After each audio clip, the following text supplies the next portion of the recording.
गीम सोंपून पावसाळ्याक सुरवात जातली।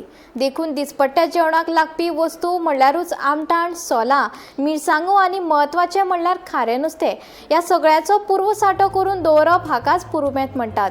देखून गोमंतक तनिष्का व्यासपीठांत कांपाला डॉक्टर फ्रांसिस्को लुईस गोम्स गार्डनांत पुरुमेंताचें फेस्त आयोजन केला। 24 ते 26 एप्रिल अशे 3 दीस सकाळी 10 ते रातचे 8 मेरेन पुरुमेंताचें फेस्त सुरू आसतलें। तनिष्का पुरुमेंत फेस्ताचे हे 4थें वर्स। हातूंत पेडणे ते काणकोण मेरेन फामाद आशिल्ले पुरुमेंताचे सगळे जिन्नस मेळटले।